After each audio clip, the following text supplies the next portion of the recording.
Teman-teman, di sini aku minta dukungan kalian ya untuk saudara kita yang bernama Meta yang ada di Pontianak. Saat ini juga lagi berjuang melawan asam lambung ya. Dia itu tukak, udah 7 tahun. Kita doain semoga lekas sembuh, diberikan kesabaran dan kekuatan untuk melewati penyakitnya ini. Dia tuh berat badannya sampai turun 29 kg ya. Semoga lekas sembuh.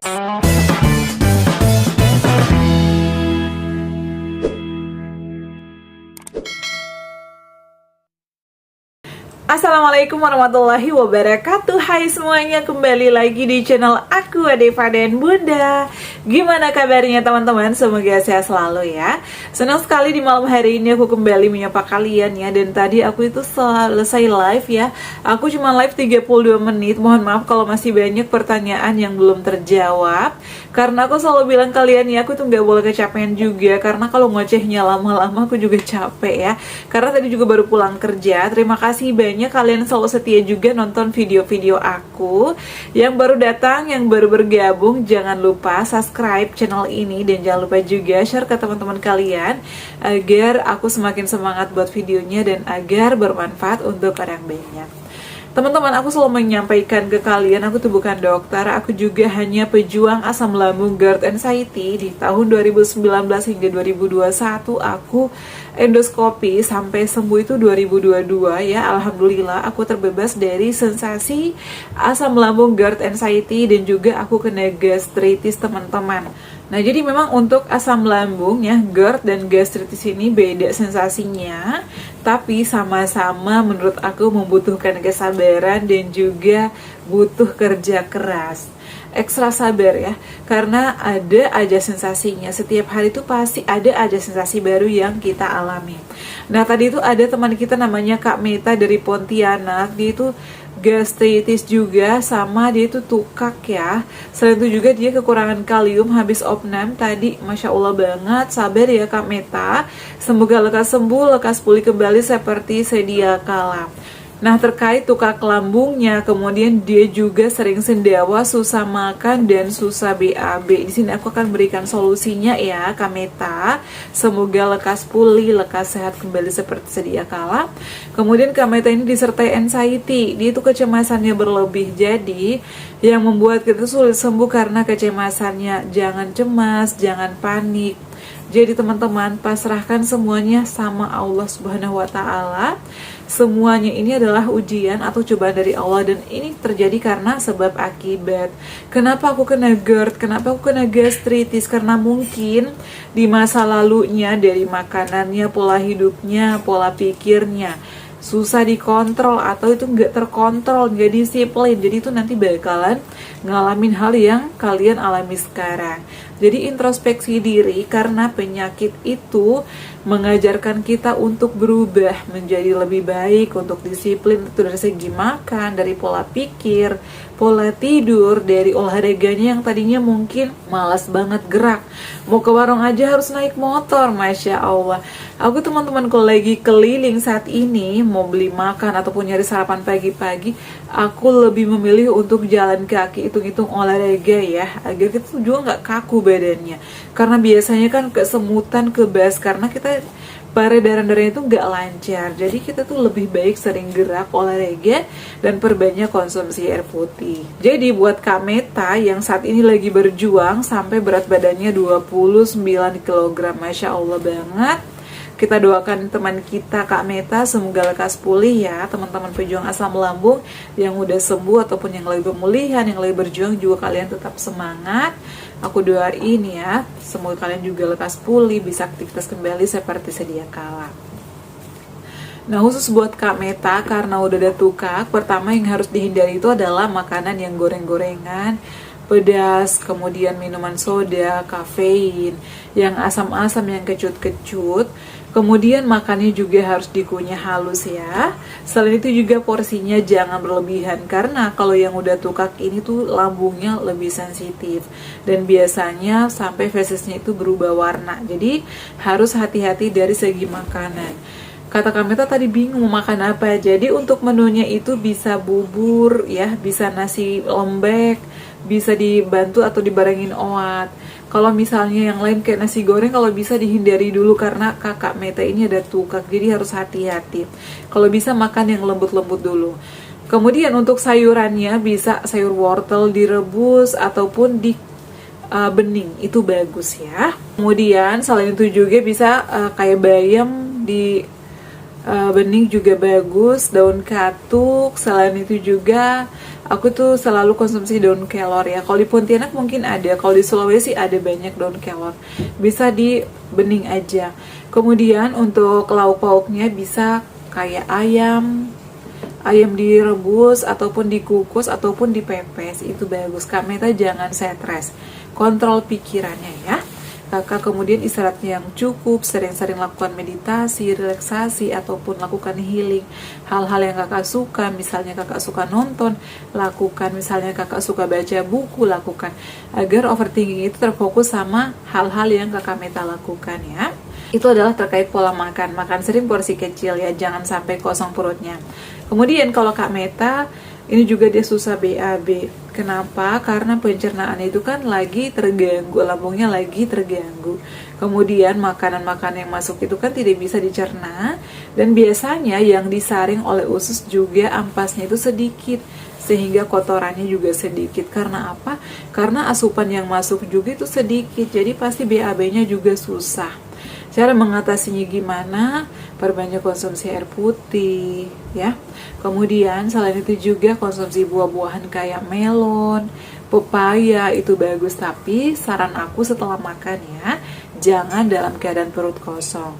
Sering-sering konsumsi air beras tajin ya. Air tajin, beras merah ataupun beras putih itu bagus. Kalau kakaknya lagi sulit BAB, yang beras merah aja. Kalau di Pontianak juga pasti ada ya, karena di Sulawesi itu banyak ya beras merah, dan itu menurut aku lebih murah daripada di Jakarta. Jadi Kak Meta, saran aku pada saat bangun pagi minum air putih, konsumsi air putih. Setelah itu buat air tajin ataupun tepung gerut, konsumsi itu ya, agar adem di lambungnya. Karena itu juga bisa membuat lambung kita lebih nyaman, lebih adem, yang tadinya sensasinya perih ataupun panas. Kemudian Kak Meta ini sering banget ngalamin dadanya itu panas, itu karena sensasi GERD ya, sensasi asam lambung itu yang udah naik ke esofagus. Jadi reflux atau cairannya itu kembali ke esofagus karena katup lambungnya itu terbuka. Apalagi Kak Meta kan udah tukak ya, jadi harus sabar, harus hati-hati. Memang untuk kalau kategorinya udah menengah ke atas itu harus telaten, harus hati-hati, harus teliti, dan itu nggak boleh ngeluh terus. Karena kalau makin ngeluh itu makin banyak sensasi. Kemudian selanjutnya juga sering susah tidur. Kalau susah tidur ini wajar karena pasti cemas. Makanya aku selalu menyarankan sebelum tidur lakukan yoga kualitas tidur agar pikiran kita tenang, lakukan relaksasi atau dengerin musik-musik relaksasi ataupun putar ruqyah ya. Itu bagus, bisa menenangkan pikiran teman-teman. Kemudian kalau misalnya terbangun di malam hari, selalu sedia air putih di dekat tempat tidur. Minum air putih, lanjut tidur lagi. Kalau misalnya ada kayak bawaannya lapar, konsumsi yang lembut-lembut. Aku tuh selalu seduh oat dan dicampurin dengan energen. Jadi aku tuh selalu sedia oat ya. Misalnya oatnya 3 sendok, kemudian energinya setengah sendok, karena energi itu kan manis ya. Jadi jangan sampai kosong perut kita. Kemudian jangan sampai masuk angin, karena pejuang asam lambung itu juga sering banget ngalamin masuk angin. Kalau masih sendewa-sendewa atau masih sering sendewa, perbanyak konsumsi air putih ya. Kemudian makannya jangan telat. Kemudian selain itu juga Kak Meta lakukan olahraga rutin. Olahraga ini agar tekanan-tekanan di perut itu juga berkurang teman-teman. Karena kalau semakin banyak tekanan di perut itu makin biasanya perut itu kayak kembung-kembung gitu, menggembung-gembung. Jadi istilahnya atau ibaratkan aja kalau misalnya kita konsumsi air putih yang banyak itu bisa netral asam lambungnya. Kenapa sih gasnya itu banyak? Karena produksinya itu berlebih, jadinya itu gasnya banyak. Makanya dengan konsumsi air putih yang cukup nanti bisa dinetralkan ya asam lambung kita, dan itu sendawa-sendawanya itu berkurang. Dan jangan diam aja kalau lagi sendawa, lakukan ya hal-hal atau gerakan-gerakan yang kalian sukai, tentu stretching, treadmill, ataupun lakukan gerakan-gerakan yang ringan aja agar sendawanya itu berkurang. Kalau konsumsi jahe ya boleh juga, tapi setelah makan. Apalagi kalau misalnya Kak Meta ini udah tukak ya, Jadi aku itu biasanya disaranin sama dokterku untuk konsumsi jahenya itu setelah makannya, soalnya ada radang. Aku biasanya rebusnya itu jahe sama kunyit. Bisa juga ditambahin serai, itu bagus. Tapi cocok-cocokan juga ya. Intinya kita konsumsinya kalau misalnya udah ada luka ataupun tukak ataupun radang setelah makan ya. Ataupun Kak Meta juga bisa konsultasi ke dokter, sebaiknya konsumsi kunyit setelah makan atau sebelum makan. Kalau aku saat itu disaraninnya setelah makan. Misalnya aku makan jam setengah 6 sore, aku konsumsi jahenya itu ba'da maghrib ya, sekitar 1 jaman lah dikasih jarak. Kayak gitu ya teman-teman, ini aku bahas khusus pertanyaan Kak Meta karena aku juga ikut prihatin. Semoga Kak Meta lekas sembuh ya, bantu doa juga teman-teman. Semoga teman kita yang lagi saat ini berjuang dan teman-teman yang lainnya yang masih pemulihan atau berjuang lekas sembuh ya. Jadi teman-teman jangan bandel, introspeksi diri. Kalaupun kalian udah sembuh, udah membaik beberapa hari, jangan bandel. Kalau mau nyobain makanan apapun harus sesuai porsinya, jangan berlebihan, jangan mentang-mentang udah enak kan nih makan apa aja bisa, semuanya masuk. Jadi jangan ya. Sayangi diri kalian teman-teman ya. Kalau masih suka batuk di malam hari, saran aku mandinya jangan sore-sore banget. Aku tuh biasanya mandinya jam 4 sore, dan sebelum mandi tuh aku biasa uap diri aku dulu, tetesin minyak kayu putih di air mandi kita yang jadi masak air panas, tetesin minyak kayu putih, tunggu suam-suam kuku, lalu mandi. Setelah mandi balurin badan kalian dengan aromaterapi lagi. Pakaian bajunya itu yang longgar-longgar agar badan kita juga hangat.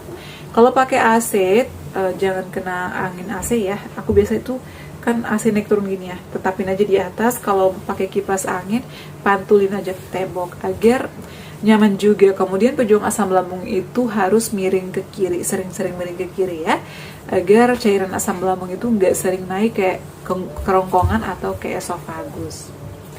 Seperti itu ya buat teman-teman yang saat ini lagi berjuang. Tadi banyak banget pertanyaan kalian belum aku bahas. Tetap terapkan 3P-nya untuk minyak-minyakannya. Kalau pengen yang tumis-tumis, pastikan pakai minyak yang aman ya, seperti Vineco ataupun minyak zaitun. Kemudian untuk sayur-sayuran juga udah sering aku bahas, udah sering aku share. Kalian boleh cek di video-video aku. Insya Allah mungkin aku bakal live lagi setiap hari. Tapi minggu depan aku bakal mudik ya. Aku mau pulang ke Serang, jadi mungkin aku nggak live sekitar 2 hari. Tapi setelahnya insya Allah bisa dinantikan aja live aku. Aku terus semangat ya memotivasi kalian. Jadi kalian juga harus semangat untuk sembuh, tetap berusaha, ikhtiar, sabar, dan terapkan 3P-nya. Kemudian untuk terkait vitamin ya, kalau misalnya masih suka capek, suka lelah teman-teman, boleh dibantu konsumsi vitamin. Tapi ini vitamin apapun, kalau istirahat kalian kurang, kalau pikiran kalian masih kemana-mana, itu nanti bakalan kambuh lagi. Jadi dibareng istirahat yang cukup dan konsumsi vitamin ya, berkompleks. Ini teman kita, dia kalau lepas vitaminnya katanya badannya kambuh lagi, sensasinya muncul lagi. Jadi kalau udah enakan jangan ketergantungan juga ya, bisa dilepas secara perlahan-lahan dengan catatan perhatikan asupannya, tidurnya yang cukup, pikirannya dikontrol, makanannya juga diperhatikan ya, jangan sampai telat, jangan kecapean juga ya. Jangan mentang-mentang konsumsi vitamin setiap hari jadi pengen capek aja, ngapain aja nggak mau berhenti atau nggak mau diam, itu juga jangan ya. Dan perhatikan juga asupan makanannya, bisa konsumsi susu ya, susu SR misalnya. Nah yang kayak gini ini bisa membantu kita meningkatkan daya tahan tubuh atau imunitasnya, juga bisa menambah berat badan kita ya. Seperti itu teman-teman ya. Terima kasih yang selalu setia nonton video-video aku. Untuk Ameta dan teman-teman yang lagi pemulihan, yang lagi berjuang, tetap semangat ya. Semoga lekas sembuh, lekas pulih kembali seperti sedia kala. Jangan lupa ya untuk terus dukung channel aku Deva dan Bunda dengan cara like, comment, share, dan subscribe. Assalamualaikum warahmatullahi wabarakatuh. Sampai ketemu lagi di video-video aku selanjutnya. Bye.